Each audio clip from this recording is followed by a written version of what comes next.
Dan hasil survei terbaru SMRC menunjukkan bahwa tingkat kepuasan publik terhadap kinerja Presiden Prabowo Subianto turun menjadi 51,1% atau merosot 30,1% dibandingkan survei serupa pada bulan November 2025. Dan penurunan ini disebut berkaitan dengan memburuknya penilaian masyarakat terhadap kondisi ekonomi, politik maupun hukum. Lantas, apa faktor utama di balik penurunan kepuasan publik ini dan bagaimana pemerintah merespon hasil survei tersebut? Kita akan membahasnya bersama dengan Direktur Eksekutif SMRC, Denny Irvani, dan juga Kepala Badan Komunikasi Pemerintah Republik Indonesia, Muhammad Kodari. Selamat malam, Mas Denny dan juga Bang Kodari. Selamat malam, Mas Alfian. Baik, selamat malam, Mas Kodari. Ya, malam. Ya, saya langsung ke Bang Denny terlebih dahulu. Bang Denny tadi disampaikan bahwa sebenarnya penilaian ini menurun karena banyak menganggap bahwa faktor ekonomi menjadi landasan sehingga akhirnya tingkat kepuasan publik terhadap kinerja Presiden Prabowo Subianto ini menjadi menurun begitu. Nah, mungkin bisa dijelaskan kepada kita semua. Sebenarnya indikasi ekonomi buruk yang dilakukan survei SMRC ini seperti apa, Mas Denny? Oke, terima kasih Mas Alfian. Saya senang sekali bisa diundang oleh CNN untuk menjelaskan survei terbaru SMRC yang dilakukan pada 5-19 Juli 2026 yang hasilnya tadi sudah kita sama-sama saksikan ya, ada penurunan tingkat kepuasan publik terhadap Presiden Prabowo dari 81,2% di November 2025 tahun lalu menjadi 51,1% atau turun sekitar 30%. Dalam rilis kami yang kami lakukan kemarin, kami juga melakukan analisis lebih jauh ya, yaitu melihat hubungan antara tingkat kepuasan masyarakat terhadap Presiden Prabowo dengan faktor-faktor ekonomi politik. Yang dalam setiap survei itu pertanyaan tentang bagaimana masyarakat menilai kondisi ekonomi nasional, kondisi politik, dan kondisi penegakan hukum, itu memang variabel-variabel yang juga kami selalu tanyakan. Sehingga kita bisa lihat paralelnya item-item tersebut dari waktu ke waktu. Kami menemukan ada pola yang konsisten di mana penurunan approval rating Pak Prabowo itu bersamaan dengan penurunan sentimen positif masyarakat terhadap kondisi ekonomi nasional. Dari sebelumnya 40% orang menilai kondisi ekonomi nasional baik pada 9 bulan lalu, dan di survei pada bulan Juli terakhir itu hanya tinggal 15,7%. Jadi ada pola yang sama, dan dalam analisis yang lebih jauh juga kami sebenarnya melakukan juga analisis cross tabulasi dan chi-squared analisis yang kurang lebih artinya menunjukkan bahwa evaluasi publik terhadap kinerja presiden itu memang berhubungan secara signifikan, statistically signifikan dengan bagaimana masyarakat menilai kondisi ekonomi nasional. Kemudian juga selain ekonomi nasional juga tentu ada variabel lain. Di antaranya adalah variabel tentang evaluasi masyarakat terhadap penegakan hukum dan juga kondisi politik. Dan itu juga ketiganya memberikan hubungan yang serupa. Di kelompok masyarakat yang menilai kondisi penegakan hukum dalam kondisi yang baik sekarang itu cenderung memberikan approval rating atau tingkat kepuasan yang lebih tinggi terhadap presiden, dan sebaliknya mereka yang menilai kondisi penegakan hukum sekarang dalam kondisi buruk memberikan evaluasi yang lebih negatif terhadap Presiden Prabowo. Dan oleh karena itu kita bisa menyimpulkan bahwa approval rating atau tingkat kepuasan publik terhadap Prabowo itu bisa dijelaskan secara statistik, bisa dijelaskan dengan bagaimana masyarakat mengevaluasi tiga faktor tadi. Demikian, Alfian. Iya, Mas Denny, kalau tadi ekonomi yang dianggap buruk oleh masyarakat ini, apakah seperti kita ketahui bahwa saat ini misalnya nilai tukar rupiah yang terus merosot, kemudian harga-harga kebutuhan semakin agak susah gitu ya didapatkan oleh masyarakat dan sebagainya. Apakah ini juga menjadi faktor ekonomi pendorong membuat akhirnya masyarakat menganggap bahwa pemerintahan Presiden Prabowo Subianto pada saat ini ekonominya agak sedikit buruk begitu? Ya, peristiwa-peristiwa ekonomi semacam itu bisa digunakan untuk menjelaskan penurunan sentimen positif terhadap kondisi ekonomi. Tapi saya perlu jelaskan bahwa dalam penelitian sosial Mhm, eh, ada namanya metode kuantitatif dan ada namanya metode kualitatif. mhm, Sesuatu yang tidak diukur di dalam metode kuantitatif itu adalah metode bagian dari penjelasan saja. mhm, Dan kami tidak menanyakan sejauh itu secara detail apakah orang mengevaluasi atau memperhatikan juga kondisi misalnya indeks harga saham gabungan atau segala macam indikator-indikator makro yang lain ya. mhm. Yang pasti secara umum kita bisa melihat bahwa kondisi ekonomi nasional sekarang dipersepsikan dalam keadaan yang relatif buruk dibanding 9 bulan yang lalu. Begitu Alfian. Oke, baik, terima kasih Mas Didi. Saya sekarang ke Bang Kodari. Bang Kodari, kalau kita lihat tadi hasil survei SMRC ini tadi sempat pada saat diwawancara Bang Kodari juga sempat mengatakan bahwa kemungkinan nanti kita akan melihat bagaimana riset lain yang menjadi perbandingan dan sebagainya, mengingat bahwa sebenarnya kondisi ekonomi fundamentalnya sangat baik dan sebagainya. Mungkin bisa dijelaskan lebih lanjut lagi Bang Kodari terkait dengan hal ini. Ya, pertama saya mengucapkan terima kasih ya atas riset-riset yang sudah disampaikan oleh masyarakat, termasuk di dalamnya adalah SMRC. Saya sendiri juga udah lihat hasil surveinya, publikasinya. Dugaan saya sebagai seorang mantan surveyor, sebetulnya jauh lebih banyak data yang lain itu yang belum muncul di situ.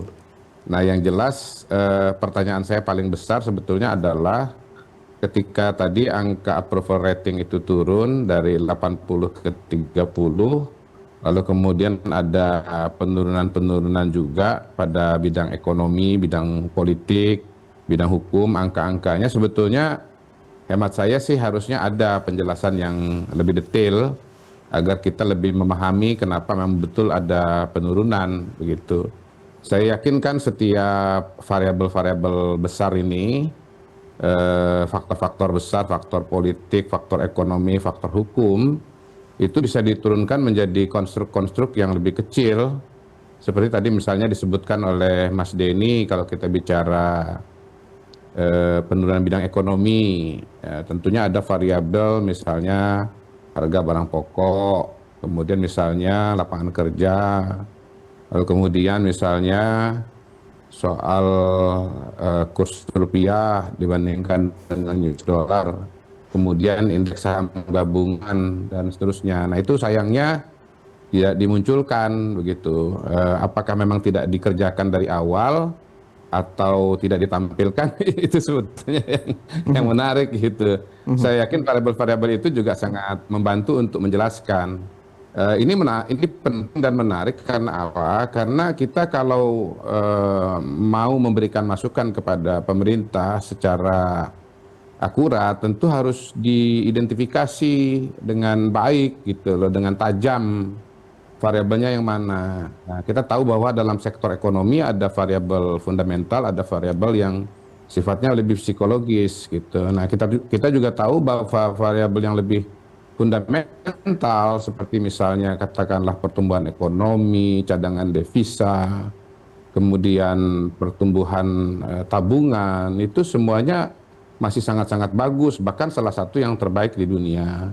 Saya ambil satu contoh aja yang sering dipakai untuk dibandingkan dengan hasil survei adalah tingkat inflasi gitu loh. Nah, tingkat inflasi kita ini kan pada hari ini angkanya kan relatif stabil di sekitar 3% gitu loh. Saya juga udah lihat data-data yang sebelumnya. Itu ketika tingkat pertumbuhan, ketika tingkat kepuasan 80% itu ya angka inflasinya itu nggak jauh-jauh amat gitu loh, masih dalam batas normal. Lain halnya misalnya kalau tingkat inflasi pada hari ini misalnya 7%, 8%, apalagi 10%, lalu kemudian dianalisa dibandingkan dengan approval rating, ya tingkat kepuasan pada bidang.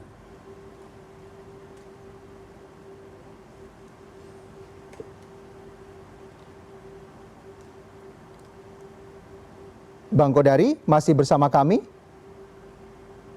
Baik, sepertinya Menebak-nebak saja sekarang pada hari ini. Ini sebetulnya urusannya apa gitu? Karena fundamentalnya bagus, tapi kok survei penilaian ekonominya jelek gitu loh. Ya karena nggak ada datanya, saya juga tebak-tebak aja bahwa oh mungkin karena pada saat survei dilaksanakan ada banyak berita mengenai pelemahan kurs misalnya, kemudian indeks saham gabungan lagi naik turun misalnya begitu. Nah, pertanyaan yang sama juga sebetulnya berlaku untuk dua faktor besar lainnya, faktor hukum dan faktor Politik. politik gitu loh. Saya kira faktor hukum juga sangat bisa diukur gitu ya, apalagi dengan teman-teman di SMRC yang sudah sangat terbiasa dengan desain-desain ilmiah gitu ya, saya yakin harusnya nggak akan berhenti pada variabel yang besar saja gitu loh, tapi konstruk yang lebih kecil. Ini mungkin agak sedikit teknis penelitian ya, tapi saya yakin Mas Denny paham maksud saya gitu loh. Oke. Kita mungkin ada banyak kasus gitu loh.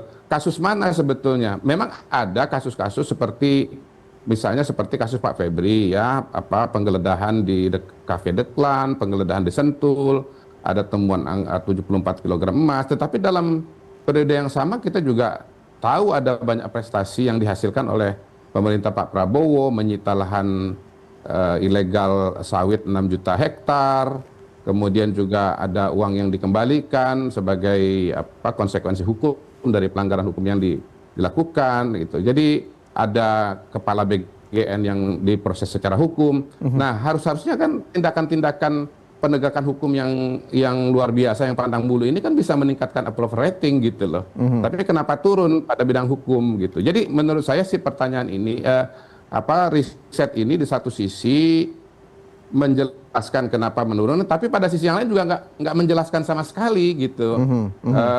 Saya mencoba memposisikan sebagai peneliti, tidak menjelaskan sama sekali, karena yang ditampilkan itu variabel yang besar gitu loh, tapi nggak menyebut hal-hal yang spesifik gitu. Jadi di satu terima kasih, tapi ya di sisi yang lain juga kenapanya itu tidak terjawab. Begitu kira-kira. Baik, makasih Bang Kodari. Bang Denny, ada yang bisa ditanggapi dari apa yang disampaikan Bang Kodari ini?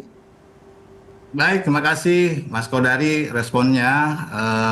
Ya, yang pertama yang ingin saya sampaikan adalah bahwa survei SMRC merupakan evaluasi publik terhadap pemerintah, dan dalam sistem demokrasi pemerintah itu perlu dievaluasi oleh publik. Jadi publik berhak menilai apakah mandat yang dia peroleh itu bisa dijalankan dengan baik atau tidak. Kemudian penilaian publik ini juga bisa menjadi feedback bagi pemerintah. Apa bentuk feedbacknya? Misalnya kalau kondisi dalam keadaan baik, approval rating tinggi, atau misalnya evaluasi terhadap program-program pemerintah dinilai berhasil, NBG misalnya, atau KDMP misalnya, itu artinya pemerintah bisa melanjutkan program tersebut. Tapi ketika ada penilaian yang negatif, maka sebaiknya pemerintah memperbaiki program tersebut jika belum efektif. Itu cara merespon yang menurut saya cukup tepat. Terkait dengan variabel-variabel yang mungkin belum ditemukan di dalam survei ini oleh Mas Kodari, ya bisa saja survei bisa dilengkapi dengan variabel-variabel itu. Dan Mas Kodari juga sebagai pelaku survei, saya kira bisa melakukan survei dengan metodologi yang sama. Cuma bedanya saya bisa merilisnya, atau Mas Kodari mungkin udah agak sulit merilisnya. Saya kira itu ya. Sehingga dengan demikian menurut saya justru yang kami tunjukkan di dalam rilis itu udah cukup banyak bisa menjelaskan tentang approval rating. Kita bicara dengan tema approval rating, tingkat kepuasan masyarakat terhadap Presiden Prabowo itu kenapa kok bisa turun misalnya, itu kan pertanyaannya. Karena ekonominya memburuk, karena persepsi terhadap ekonomi memburuk, karena evaluasi terhadap kondisi penegakan hukum memburuk. Nah, ketika ingin bertanya lagi kenapa ekonomi memburuk, itu udah bisa masuk ke wilayah kualitatif, karena pertanyaannya bisa nggak berhenti, dan kualitatif itu bisa melengkapi studi kuantitatif semacam ini. Dan saya kira itu sangat bagus kalau kita lanjutkan studi ini dengan dengan metode kualitatif semacam itu. Itu respon saya, Mas. Oke, baik, makasih Mas Denis. Kayaknya ke Bang Godari lagi. Bang Godari, tapi ketika akhirnya Ya. hasil SMRC ini keluar, begitu ya, apakah ini juga menjadi concern dari pemerintah Pak Prabowo sendiri bahwa melihat terkait dengan apa yang disampaikan hasilnya ini, kemudian melakukan sejumlah evaluasi-evaluasi begitu terkait dengan hasil survei ini? Ya tentu saja kita terus melakukan evaluasi dan memang itu yang dilakukan oleh Bapak Presiden. Nah, tetapi evaluasi itu kan ada berbagai macam. Pertama, evaluasi tata kelola, yang kedua evaluasi hukum, yang ketiga evaluasi opini publik. Dalam alam demokrasi, survei opini publik itu merupakan masukan yang penting, dan kami tidak pernah mengatakan bahwa publik tidak berhak untuk menilai, sangat berhak. Nah, apalagi saya yang bertahun-tahun ada di dunia itu, begitu. Tapi persoalannya bukan di sana, bukan itu yang saya tanyakan, gitu. Yang saya tanyakan adalah kalau memang betul-betul ingin memberikan masukan dan saran, maka saya katakan dengan eksplisit saja bahwa desain riset ini sangat tumpul, tidak tajam, gitu. Variabel-variabel yang dijelaskan secara kualitatif oleh Mas Denny tadi itu sebetulnya agak kontradiksi interminis, gitu. Beliau sebagai seorang peneliti kuantitatif tapi larinya ke kualitatif semua, gitu loh. Dan seperti saya bilang, selama ini kawan-kawan di SMRC itu setahu saya memang bisa menyusun suatu desain riset yang sepenuhnya kuantitatif, begitu loh. Bahwasanya nanti ada analisa kuantitatif nggak apa-apa. Saya juga nggak anti dengan dengan menggunakan dua metodologi ini. Tetapi yang kuantitatifnya sendiri pun juga kan sebetulnya bisa dirumuskan, gitu loh. Bukan berarti kemudian variabel kualitatif yang tadi saya sebutkan dan Mas Denny itu tadi sebutkan tidak bisa dimasukkan sebagai variabel yang kuantitatif. Bisa diukur, gitu loh. Karena kalau kita bicara konstruk penelitian, politik itu sendiri masih besar sekali. Ekonomi itu juga masih besar sekali. Kan Mas Denny tadi juga ngomong harus ada perubahan terhadap program. Tapi program yang mana? Sekarang kan program yang mana itu kan nggak ada di laporan survei ini. Ada nggak laporan evaluasi mengenai MBG misalnya, mengenai nilai tukar petani, mengenai prestasi swasembada pangan misalnya, kan nggak ada di situ.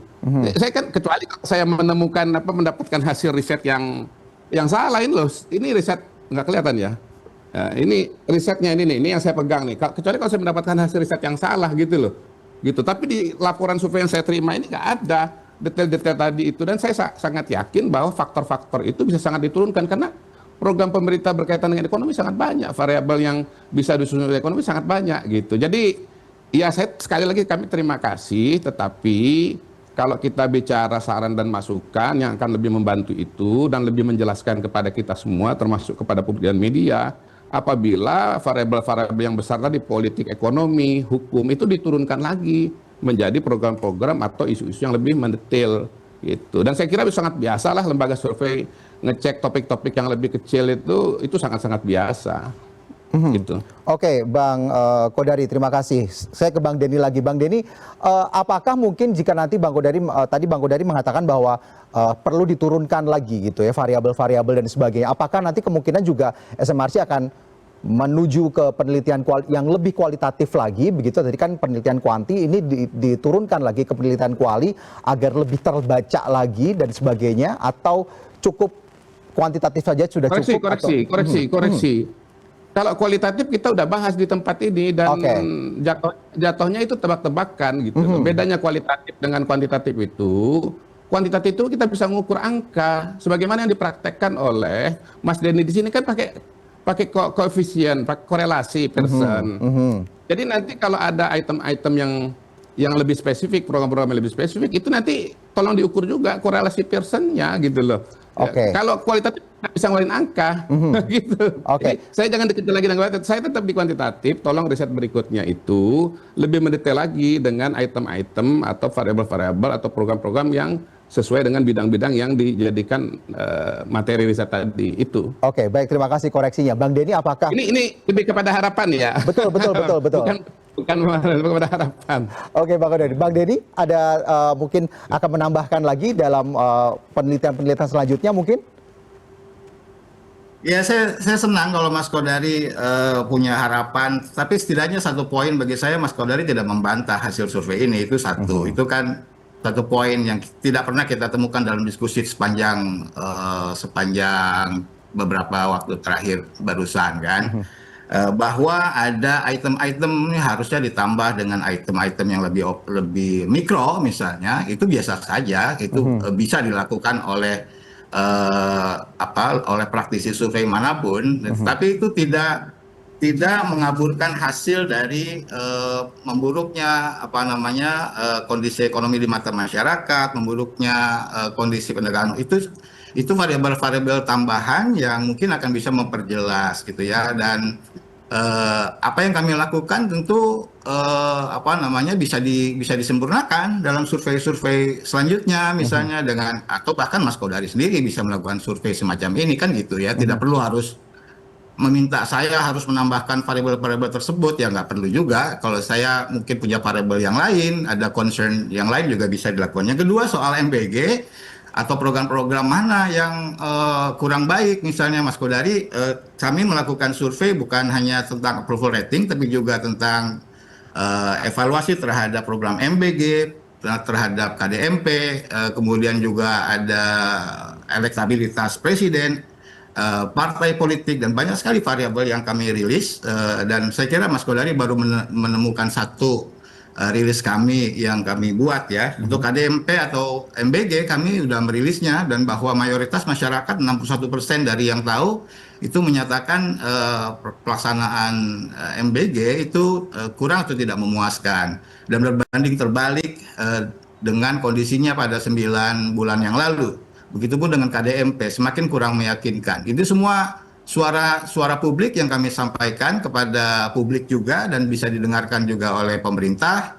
Dan harapan kita tentu jadi feedback kan gitu ya. Kalau programnya dinilai kurang bagus, misalnya, ya tinggal diperbaiki aja. Apa yang harus diperbaiki, ya itu tugas Mas Kodari gitu loh, dan teman-teman juga. Kalau diperlukan saya harus berikan masukan yang lebih detail, ya itu nggak mungkin kita diskusi hanya satu jam, misalnya kita mungkin perlu waktu lebih panjang. Saya kira itu. Oke, Bang Kodari, apakah dalam waktu dekat Ya, memang ada rencana juga untuk melakukan penelitian atau riset juga yang pada akhirnya untuk melihat gitu ya dari sisi perspektif pemerintah begitu terkait dengan untuk melakukan riset dan sebagainya?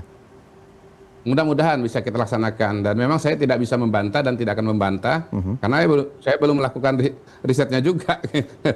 Saya lebih dalam konteks bahwa akan lebih baik kalau risetnya itu lebih mendetail mhm, sehingga kemudian lebih bermanfaat ya, lebih jelas argumentasinya. Dan saya kira itu bukan hanya penting bagi kami pemerintah untuk bisa memperbaiki, untuk melakukan koreksi-koreksi, tetapi juga bagi masyarakat untuk juga lebih memahami gitu loh. Makin detail kan makin bagus. mhm, Saya kira apa yang saya sampaikan sangat rasional dan sangat masuk akal kan. mhm, Kalau dijelaskan variabel-variabel yang lebih detail dari variabel ekonomi kenapa turun, variabel-variabel politik kenapa turun, itu kan menjadi sesuatu yang buat publik juga paham gitu loh, mhm, bahwa memang ini sesuatu yang secara komprehensif, secara sistematis itu betul-betul bisa diterima dan dipahami gitu. mhm.